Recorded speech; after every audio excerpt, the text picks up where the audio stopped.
Flashback mehndi की सुबह। रिजा, तुम्हारे लिए फ़ोन है। शायद किसी दोस्त का है। रिजा अपनी और अहद की शादी के बारे में सोच रही थी कि क्या सच में अहद इससे मोहब्बत करता है जो इससे शादी करना चाहता है, या फिर किसी मकसद के तहत कर रहा है। अचानक इसके ख्यालों में रिता की आवाज़ ने खलल डाली। वो होश में आई। वो अपना फ़ोन हाथ में पकड़े खड़ी थी। रिजा बेड पे बैठी ख्यालों में गुम थी। रिजा के हाथ में फ़ोन देके रिदा बाहर चली गई। घर में बहुत सारे काम थे। हेलो, कौन बात कर रहा है? रिजा ने फ़ोन कान से लगाते हुए पूछा। इसे लगा इसकी कोई दोस्त होगी। मैं जो कोई भी हूँ, तुम्हारी खैर ख्वाह हूँ। एक जनाना आवाज़ स्पीकर पर उभरी। रिजा पहचान ही नहीं सकी। हालांकि वो जल्दी आवाज़ें पहचान जाती थी, लेकिन ये किसी अजनबी की आवाज़ थी। मैंने आपको पहचाना नहीं, रिजा ने सवाल किया। तो इस लड़की के चेहरे पे शातिर मुस्कुराहट आ गई। मेरा अपने मामू के घर थी। इसने ऑफिस से रिदा का फ़ोन नंबर निकलवाया था। इसने फ़ोन तो कर लिया। वो जानती थी कि वो शादी नहीं रोक पाएगी, लेकिन अहद और रिजा को वो खुश रहने नहीं दे सकती थी। मैं जो कोई भी हूँ, तुम इसकी टेंशन मत लो। मैंने तुम्हें ये बताने के लिए फ़ोन किया है, तुम्हारी शादी जिस इंसान से हो रही है वो अच्छा नहीं है। इसके बहुत से अफेयर्स रह चुके हैं, इनमें से एक में भी वो मैं भी एक हूँ। वो अपने नफ्स का ग़ुलाम है। अभी भी वक्त है, ये शादी मत करो। मिरहा ने मासूमियत का नाटक करते हुए कहा। क्या मतलब? रिजा का तो जैसे सदमा ही हो गया हो। इसने हैरत से कहा। मतलब ये कि मैं इसकी गर्लफ्रेंड हूँ। वो लड़कियों को अपने चुंगल में फंसाता है और फिर। मिरहा ने बात अधूरी छोड़ी। देखो, तुम जो भी हो मुझे नहीं पता, लेकिन तुम्हारे पास क्या सबूत है इस सब का? और अहद को मुझसे क्या फ़ायदा होगा जो मुझसे शादी करेगा? रिजा की आंखों में आंसू भर गए। इसे तो लग रहा था अहद इससे मोहब्बत करता है।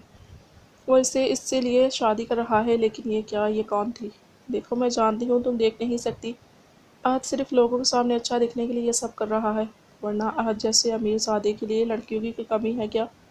मिरहा ने अपना पैंतरा बदला। रिजा को समझ ही नहीं आ रही थी वो क्या करे। तुम्हें सुन के बहुत दुख होगा, लेकिन सोचो आजकल जहाँ आम लड़की की शादी इतनी मुश्किल से होती है, अहद जैसा बिजनेसमैन तुम जैसी अंधी लड़की से शादी क्यों करेगा? देखो, वो एक बिजनेसमैन है। वो दाव खेलना जानता है। वो तुमसे अपनी शोहरत के लिए शादी करना चाहता है कि अहद मजीद ने बेचारी नाबीना लड़के से शादी की है। वो तुम्हारा सिर्फ इस्तेमाल कर रहा है अपने फ़ायदे के लिए। इसलिए एक बार मेरी बात पर गौर करना। मिरहा इसके दिमाग में अहद के ख़िलाफ़ जहर बढ़ चुकी थी। रिजा की आंखों से आंसू थम ही नहीं रहे थे। ऐसा लग रहा था अहद ने इसका मजाक उड़ाया है। वो तो शौक में थी कि अहद ने इससे इसलिए शादी करना चाही। मिरहा फ़ोन रख चुकी थी। अब तो इसे लग रहा था कि रिजा और अहद का होने वाला रिश्ता नाकाम कर चुकी है। अहद, तुमने मुझे ठुकरा के अच्छा नहीं किया। जैसे तुम मेरे नहीं हुए, रिजा भी तुम्हारी कभी नहीं होगी। इसके दिल में अभी थोड़ा जहर भरा है। आहिस्ता आहिस्ता इसे तुमसे नफरत करने पे मजबूर कर दूंगी मैं। मिरहा ने फ़ोन रखते ही शातिराना अंदाज में कहा। इसे लग रहा था कि वो पहली जंग जीत चुकी है। रिजा के हाथ से फ़ोन गिरा। वो तो जैसे टूट ही गई थी। आंसू थे कि रुक ही नहीं रहे थे। इसे अहद के इरादे जानकर बहुत दुख हो रहा था। अहद, तुम कितने घटिया निकले। एक अय्याश इंसान जो अपने नफ्स का ग़ुलाम है। मैं तुम्हें कभी तुम्हारे इरादों में कामयाब नहीं होने दूंगी। रिजा ने आंसू साफ किए। बहुत कोशिश की रामीन को मनाने की कि शादी ना की जाए, ये गलत है, लेकिन नाकाम रही। बहुत मजबूर और बेबस हो चुकी थी। हाल रिजा अहद के बेइंतहा करीब दीवार से लगी मिरहा की बातें सोच रही थी। इसके आंसू निकल रहे थे। अहद बस इसे ही देखे जा रहा था। इसके आंसू अहद ने नरमी से साफ किए तो वो होश में आई। दूर रहो मुझसे, रिजा ने गुस्से से कहा।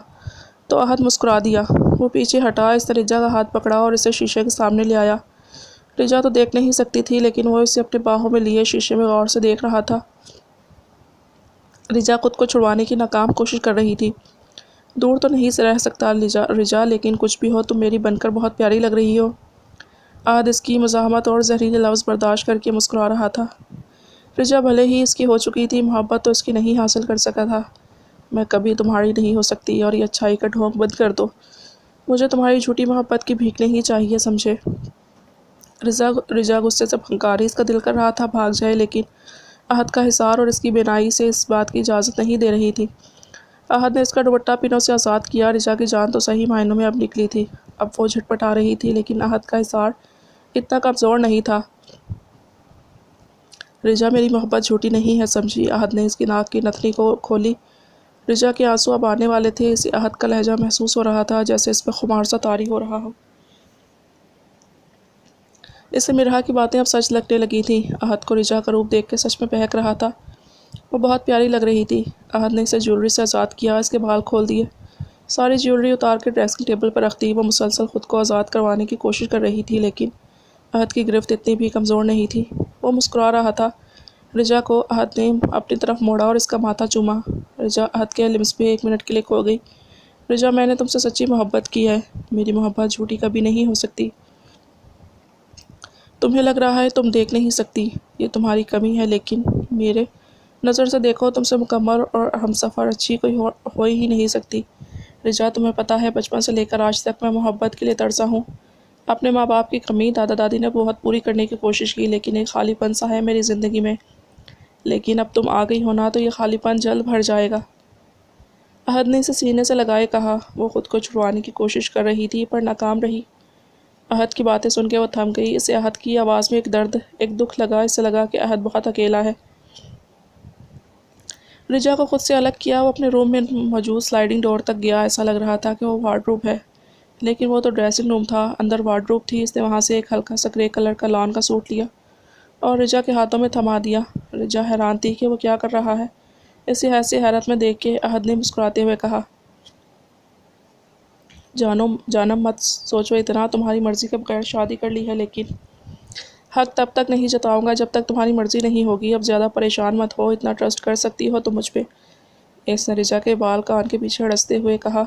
रिजा को इसके रवैये से हैरत हो रही थी। वो इस कदर पुरसुकून कैसे रह सकता है। वो तो इसे बहुत कुछ सुना चुकी थी। इसने रिजा का हाथ पकड़ा और इसे वॉशरूम तक ले गया। वहाँ इसे अंदर छोड़ दिया। रिजा, तुम शावर ले लो और दरवाज़ा बंद कर देना, ओके। ये कहता इसके गाल का थपथपाता बाहर निकल गया। रिजा काफ़ी हैरान थी। वो इसका ख्याल छोटे बच्चे की तरह रख रहा था। रिजा ने दरवाज़ा बंद कर दिया। रिजा, मुझे पता है ये सब बातें मिरहा ने ही की हैं तुमसे। जो भी मिरहा को मैं अपना और रिजा का रिश्ता ख़राब करने नहीं दूंगा। अहद को रिजा की बातों से महसूस हो चुका था कि किसी ने इसे अहद के ख़िलाफ़ बातें कही हैं। इससे पहले तो बहुत गुस्सा आया, लेकिन वो अभी रिजा को अपनी मोहब्बत महसूस करवाना चाहता था, इसलिए वह चुप था, वरना इसे गुस्सा बहुत आ रहा था रिजा की कमअक्ली पर। अहद भी चेंज कर चुका था। रिजा नहा के बाहर निकली तो अचानक किसी चीज़ से टकराई। इससे पहले गिरती अहद ने इसे बिजली की तेज़ी से पकड़ लिया। रिजा, तुम्हें कहीं चोट तो नहीं आई? अहद ने इसे सीधा करते हुए पूछा। रिद्दा ने ना में जवाब दिया। इसके लंबे बाल इसकी कमर भिगो रहे थे। धुला धुला चेहरा अहद को बहुत हसीन लग रहा था। अहद इसे शीशे के सामने लाया और इसके बालों को तौलिए से खुश करने लगा। रिजा इसके अंदाज पे हैरान थी। मैं देख नहीं सकती, लेकिन मेरे हाथ सलामत हैं, मैं खुद कर सकती हूँ। रिजा ने तौलिया लिया और बाल सुखाने लगी। अहद के चेहरे पे मुस्कुराहट आ गई। वो उसे काफ़ी क्यूट लगी। हाँ हाँ जानता हूँ, लेकिन क्या है ना, अपनी बेगम का ख्याल रखना शौहर का फ़र्ज़ है ना, बस इसीलिए। अहद ने मुस्कुराते हुए कहा। रिजा चुप रही। इसने बाल खुश कर लिए। अहद ने इसके बालों में ब्रश किया। रिजा को उसकी केयर पता नहीं क्यों पसंद आ रही थी। वो हैरान थी कि कोई इतना ख्याल कैसे रख सकता है। वैसे ये सब एक दिन किया जा सकता है, रोज़ नहीं। अब तो मुझे ऐसी माजूर और बेबस लड़की तुम्हारे मत्थे लग चुकी है, तो रोज़ ये सब करने का ढोंग मुश्किल होगा, है ना। रिजा ने ज़ख्मी सी मुस्कुराहट चेहरे पर सजा के अहद को ताना मारा कि इसने अंधी लड़की को जीवन साथी बना के गलत किया। रिजा, मेरे सब्र का इम्तिहान मत लो। अब ऐसी बात मत करना, समझी, ये सब ढोंग नहीं है। और हाँ, रोज़ ऐसे ही करूँगा। अहद ने एक एक लफ्ज़ चबा चबा के कहा। रिजा चुप हो गई। अपनी तबीयत के बरखिलाफ़ वो इतना कड़वा बोले जा रही थी। अहद ने इसके गले में एक चेन डाल दी थी जो बहुत खूबसूरत लग रही थी। इसकी गर्दन पे लब रख दिए रिजा की जान निकल गई। वो काफ़ी डर गई। अहद का मोहब्बत जताने का अंदाज़ बहुत मुख्तलिफ था। इसने रिजा को बेड पर लिटा दिया और उसके साथ दूसरी तरफ लेट गया। रिजा पता नहीं क्यों कुछ भी ना बोली और ना कुछ कर पाई। रिदा, कहाँ हो तुम? हैदर और रिदा आज रामीन के पास ही थे। रिजा के जाने के बाद रामीन को बहुत अजीब लग रहा था, तो रिदा को वहीं रुकना पड़ा। हैदर भी वहीं रुक गया। अभी वो रिदा को ढूंढता कमरे में पहुंचा, जो बेड पे बैठी गहरी सोच में गुम थी। क्या बात है रिदा, परेशान लग रही हो? हैदर ने उसे गुम देखा तो रिदा के पास बैठते हुए बोला। रिदा जैसे होश में आई। नहीं, परेशान नहीं हूँ, बस उदास हूँ, रिदा ने उदासी से कहा। क्यों? हैदर ने गंभीर लहजे में पूछा। बस रिजा की वजह से, रिदा ने कहा। कहा तो हैदर ने मुस्कुरा दिया। इसने बाजू फैलाया तो रिदा एक नज़र इसे देखा और इसकी बाहों में समा गई। हैदर ने बाजू का घेरा बना दिया। हैदर ने इसके बालों पर बौसा दिया। हमारी हैदर को रिदा हमारी रिजा बहुत खुश रखेगा। अहद तुम परेशान हो, मेरा दोस्त बहुत मोहब्बत करता है रिजा से, हैदर ने बहुत प्यार से कहा तो रिदा ने सर हिला दिया। वैसे अब तो रिजा की भी शादी हो चुकी है। तो हैदर ने बात अधूरी छोड़ी तो रिदा ने इसे सवालिया नज़रों से देखा। तो अब अपने इस शौहर पर रहम करो, हैदर ने शरारत से कहा। रिदा इससे अलग हुई। मतलब ये कि अब हमें अपनी फैमिली के बारे में सोचना चाहिए। देखो तुम्हारी अम्मी और मेरे मॉम डैड को कितनी ख्वाहिश होगी पोते पोते की। तो हैदर आंख मारते इसकी तरफ झुका तो रिदा ने इसके सीने पे हाथ रख दिया और ब्लश करते हुए बोली, बस ऐसी फजूल बातें सोचना। रिदा इसे दूर करती बाहर भाग चुकी थी। सो जाओ रिदा। रिजा अहद बेड की दूसरी तरफ लेट गया। रिजा बेड पर लेटी उंगलियां मरोड़ रही थी। अहद ने इसके बालों में उंगलियां चलाते हुए कहा। वो इसके बेहद करीब लेटा था। रिजा की आंखें भीग रही थी। इसे बार बार मिरहा की बातें याद आ रही थी। अहद ने इसके माथे को होंठों से छुआ। रिजा ने खुद पे काबू पा लिया। इसे अहद का पास होना बहुत अच्छा लग रहा था। अहद ने इस पर कंफर्टर दिया और इसकी कमर पे हाथ रख के खुद पे भीजा। रिजा एकदम बौखला गई। क्या कर रहे हो, छोड़ो मुझे। रिजा ने इसका बाजू हटाते हुए गुस्से से कहा, जो इसकी मज़ाहमत को खातिर में ही नहीं ला रहा था। एक खूबसूरत सी मुस्कान इसके चेहरे का अहाता किया। जानम फ़िलहाल तो कुछ नहीं कर रहा, लेकिन तुम्हें देखकर मेरे इरादे न डगमगा जाएं। अहद की मायने का इस बात पर रिजा का दिल क्या डूब जाए। ऐसे जवाब की तो इसने उम्मीद नहीं की थी। रिजा ने इसी की हसाड़ में दूसरी तरफ पहलू कर लिया। वो बस गुस्से से तिलमिलाती रह गई और अहद मुस्कुराते हुए रिजा को कस के बाहों में कैद कर लिया। रिजा बस जल्दी उड़ती रह गई। वो कुछ भी ना कर सकी और आखिरकार नींद मेहरबान हो ही गई और वो सो गई। अहद भी पुरसुकून सो गया था। सुबह रिदा की आंख खुली तो देखा पहलू में हैदर नहीं है। वो फ़ौरन बेड से उठी और बालों का जूड़ा बनाती कपड़े लेती वाशरूम में घुस गई। नहा के बाहर आई तो हैदर रोशान और रामीन के साथ छोटे से डाइनिंग टेबल पर बैठा नाश्ते में मसरूफ़ था। वो काफ़ी खुश था। रामीन से हंसते हंसते बातें कर रहा था। रिदा दरवाजे में खड़ी इसे मुस्कुराते हुए देख रही थी। इसे हैदर से मोहब्बत होने लगी थी। कितना बेलौस इंसान था, यानी यही वो सोच रही थी कि रुशान की आवाज़ भी होश में आई। अरे आप भी वहाँ क्यों खड़ी हैं, यहाँ आइए, देखिए हैदर भाई कितना हंसा रहे हैं। रुशान की बात पे हैदर ने पीछे मुड़कर देखा। हैदर की पीठ रिदा की तरफ थी। हैदर मुस्कुराता इसे देख रहा था। वो नहा के आई थी, काफ़ी फ्रेश लग रही थी। हाँ रिदा आ जाओ, नाश्ता कर लो। रामीन भी बोली तो रिदा ने हाँ में सर हिलाया और हैदर के साथ वाली कुर्सी खींच के बैठ गई। नींद पूरी हो गई, वरना मुझे तो लगा था शाम को वलीमे तक जागने का इरादा है, हैदर ने इसके कान के करीब झुककर कहा तो रिदा ने इसे घूरी से नवाजा। वो नाश्ता करने लगी। इसने आहिस्तगी से हैदर से कहा, मासूम मत बने, आप जगा सकते थे मुझे। हैदर को इसे तंग करने में और गुस्सा दिलवाने में बहुत मज़ा आता था। यार तुम सोते हुए काफ़ी प्यारी लग रही थी, इसलिए बस, हैदर ने लापरवाही से कहा। इन दोनों को रामीन देख रही थी। हैदर की बात पर रिदा ब्लश करने लगी। रामीन ने रिदा को इतना खुश देखा तो पुरसुकून हो गई। रुशान तो पहले ही जा चुका था। रामीन भी किचन में चली गई। दोनों को कुछ वक्त अकेला छोड़ दिया। बस फ्लर्ट करने का मौका चाहिए आपको। रिदा इसकी लौदेती नज़रें बर्दाश्त नहीं कर पाई और अपनी नज़रें झुका गई। हैदर ने हंसते हुए इसके चेहरे से आते बाल पीछे किए। इसे फ्लर्ट नहीं, मोहब्बत कहते हैं मेरी जान, जो मैं सिर्फ तुमसे ही करता हूँ, हैदर ने इसकी तरफ झुकते हुए कहा। रिदा को पीछे को खिसकने लगी। हैदर बहुत गौर से इसकी आंखों में देख रहा था। रिदा को याद ही नहीं रहा कि वो नाश्ता कर रही है। इसने हैदर के सीने पर हाथ रख के इसे दूर करने की कोशिश की। हैदर ने इसका हाथ सीने से हटा कर लबों से लगा लिया। हैदर अम्मी, रिदा ने कहा तो हैदर पीछे होते हुए बोला, अम्मी तो कब की चली गई। हैदर ने आँख दबा के कहा तो रिदा हंस दी। हैदर इससे किस कदर मोहब्बत करता था, रिदा को महसूस हो रहा था और यह एहसास इसे दुनिया का सबसे हसीन एहसास लग रहा था। रिजा की आँख खुली तो खुद पे वजन महसूस हुआ। अहद इस पे बाजू रखे अभी भी सो रहा था। रिजा जैसे ही नींद के खुमार से निकली, इसे सब याद आया। इसने अहद को हटाने की कोशिश की। अहद जाग गया। इसने रिजा की तरफ देखा जिसका चेहरा लाल हो रहा था गुस्से से। मॉर्निंग जानब। अहद के 7:30 होते ही वो बैठ गई। अहद ने सीधे होते ही इसे विश किया और इसकी आंखों में कुबौसा दिया। रिजा कुछ ना बोली। कुछ तो बोलो जानब, अहद ने इसके बिखरे बाल उंगलियों से ठीक करते हुए कहा। रुको मैं तुम्हारी मदद कर देता हूँ। अहद बेड से उठा। इसका हाथ थामने की कोशिश की। रिजा ने इसका हाथ झटक के बेड से उठी। अहद भी इसके पीछे जा रहा था। वो सुन ही नहीं रही थी इसकी बात। अचानक इसका पाँव कारपेट पर फंस गया और वो लड़खड़ा गई। इसका सर काउच के सामने रखे शीशे के टेबल के कोने पर लगता कि अहद ने इसे बाजू से पकड़ लिया और वो गिरते गिरते बच गई। इसके खींचने पर वो अहद के सीने से आ लगी।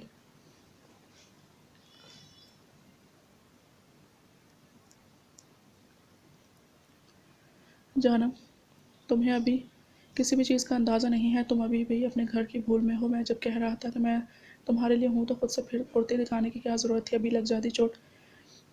रिजा को मालूम नहीं था, इस कमरे से वाकिफ़ नहीं है, लेकिन फिर भी वो बगैर मदद के उठी। हाथ का काफ़ी गुस्सा आया था इसकी इस हरकत से इसे चोट भी लग सकती थी। वो खुद पर काबू पाने की कोशिश कर रहा था, लेकिन वो काफ़ी सख्ती से रिजा से बोला जो इसके हिसार में थी। इसका चेहरा बेतासुर था। पहले तो वो डर गई, लेकिन फिर हमेशा की तरह अहद इसके लिए आ पहुंचा था। वो इसे खरोच भी नहीं आने दे सकता था। कुछ बोल रहा हूँ मैं, गलती मेरी ही थी। तो शादी की खुशी में तो वो तमाम चीज़ें हटवानी भूल ही गया। वैसे भी आज हम नीचे शिफ्ट हो जाएंगे, लेकिन मेरी बात याद रखना, तुम मेरे लिए सब कुछ हो और मुझे पता है तुम ये सब अपनी कमी मुझे दिखाने के लिए कर रही हो ताकि मैं उकता जाऊँ और तुम्हें छोड़ दूँगी। तो ये तुम्हारी भूल है। अहद मजीद सारी ज़िंदगी अपनी रिजा के लिए सब कुछ कर सकता है। अहद ने इसका माथा चूमते हुए चबा चबा के कहा। रिजा की आंख से आंसू टूट कर गिरा। वो सख्त लहजे में बोली, बिखर जाओगे अहद मजीद, मेरी तकलीफ़ें समेटते समेटते टूट जाओगे तुम भी। वैसे भी ये सब कहना आसान है, लेकिन करना बहुत मुश्किल। कुछ दिनों में तुम्हारी इस खुमार का, इस कशिश का भूत उतर जाएगा, क्योंकि माजूर इंसान की देखभाल आसान नहीं होती। फिर जब वो किसी की मदद के बगैर कुछ भी नहीं कर सकता। अहद ने इसकी बात पर गिरफ्त सख्त कर दी। रिजा को कमर पे इसकी गिरफ्त जो नरम थी सख्त महसूस हुई। अहद की आंखों में गुस्सा दराने लगा। वो खुद पे कब से जब्त किए बैठा था। रिजा कब से ऐसी ही बातें किए जा रही थी जो इसके दिल पर वार कर रही थी।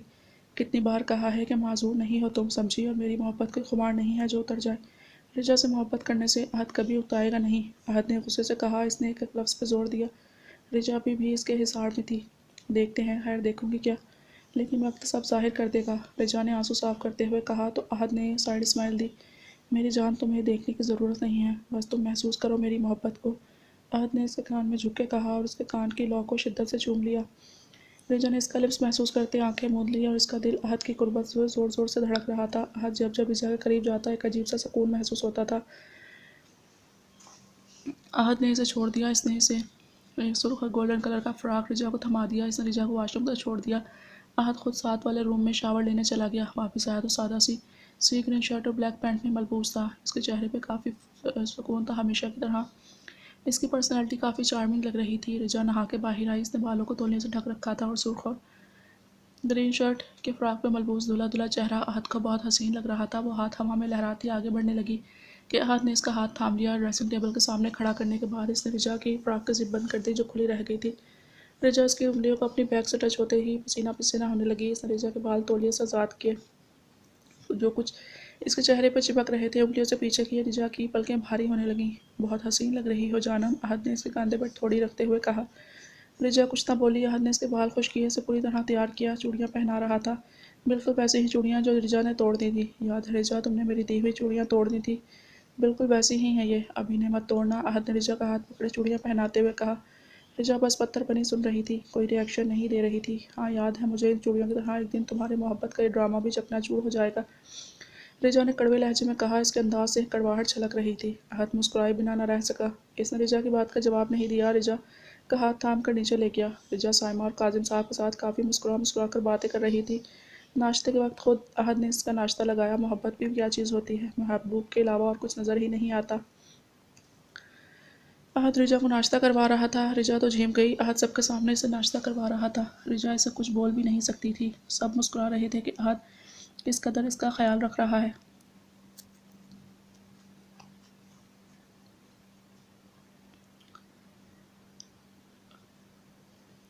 रचना भी नाश्ता कर रही थी। उमर मुँह बुरे बुरे मुंह बनाता इसे देख रहा था। सुनहरी रंगत और दिलकश नकूश वाली वो लड़की से काफ़ी अट्रैक्टिव लगी थी, लेकिन उमर को वो जहर लग रही थी। ये चश्मिश वो जूस जग पास करना, उमर ने इसे छेड़ते हुए कहा। रचना ने इसे ज़बरदस्त घूरी दी कि क्या बदतमीज़ी है उमर, तमीज़ से बात करो। साइमा ने इसे लताड़ा। उमर ने गंदा सा मुंह बनाया। मैडम चश्मिश, मुझे ये जग पास कर दीजिए प्लीज़। उमर ने एक एक क्लास पे जोर दिया। रचना ने मुंह बनाया और गुस्से से बोली, मेरा नाम रचना है, मुझे चश्मिश मत कहा करो। रचना कहना। उमर ने आहिस्तगी से इसकी नकल उतारी। रचना ने दिल कर रहा था उमर को रख के दो दे दे कान के नीचे, बहुत फुदक रहा है ये लंगूर, इसका कुछ करना पड़ेगा। रचना ने दिल में कहा। अपना चश्मा उंगली से पीछे करती वो उमर को खा जाने वाली नज़रों से देख रही थी। उमर बस जला देने वाली मुस्कुराहट उछाल रहा था।